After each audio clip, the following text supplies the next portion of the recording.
Top quality और consistent performance के लिए सिर्फ सिल्वर पंप नाम याद रखना। ईरान को बेंजामिन नेतन्याहू की बड़ी धमकी, तेहरान के आसमान में है इजरायली पायलट। मिशन को पूरा करने के लिए पायलट वहां पर मौजूद है। इजरायल के खतरे को जल्द खत्म करेंगे, ये बेंजामिन नेतन्याहू की तरफ से कहा गया है, धमकाया गया है और कहा है कि जो इजरायली पायलट हैं वो ईरान के आसमान में ही मौजूद है और मिशन पूरा करके इस बार इजरायल मानेगा।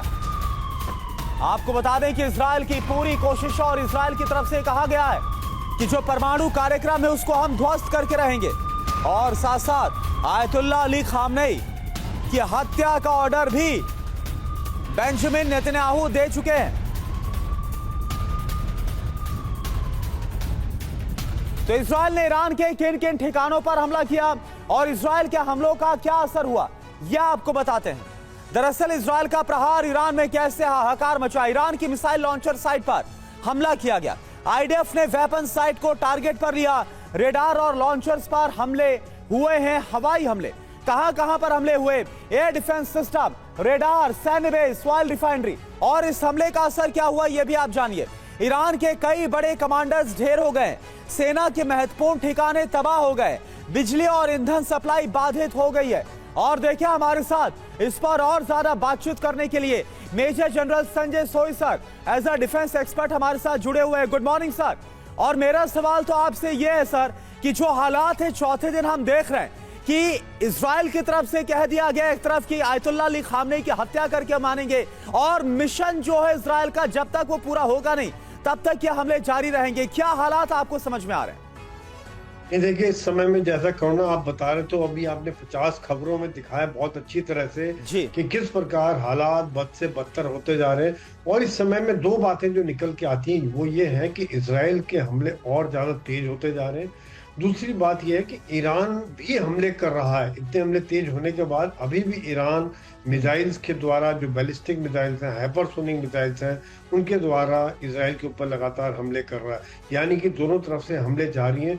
फर्क सिर्फ इतना है कि इजराइल के हमले ज़्यादा पिन पॉइंट और ज़्यादा घातक साबित हो रहे हैं और ईरान के हमले हो रहे हैं लेकिन काफ़ी हद तक गिराए जा रहे हैं। लेकिन कुछ मिसाइल अभी भी नुकसान करने में सफल हो रही हैं। जैसे हैफा में आपने दिखाया था कितना नुकसान हुआ है, तेल अवीव में नुकसान हुआ है। इस तरह की फोटोएं आप कवर कर रहे हैं। तीसरी चौथी बात यह है कि इजराइल की जो एयरफोर्स है वो काफ़ी पावरफुल है। इस समय में ईरान की एयरफोर्स कहीं नज़र नहीं आ रही है, ना ही उनके पास ताकतवर एयरफोर्स है। यही कारण है कि ईरान के एयर क्षेत्र में इजराइल की एयरफोर्स पूरी तरह से छाई हुई है और वो लगातार पिन पॉइंट अटैक करने में सक्षम है। और अभी भी देखिए कि उन्होंने आईडीएफ के जो इंटेलिजेंस के चीफ और उनके डिप्टी को मार दिया। यानी कि उनका ग्राउंड पे इंटेलिजेंस यानी कि मोसाद भी सक्रिय है, एयरफोर्स भी सक्रिय, दोनों कोऑर्डिनेशन में काम कर रहे हैं कि पिन पॉइंट चाहे वो लेजर के द्वारा हो या खबर मिल रही हो।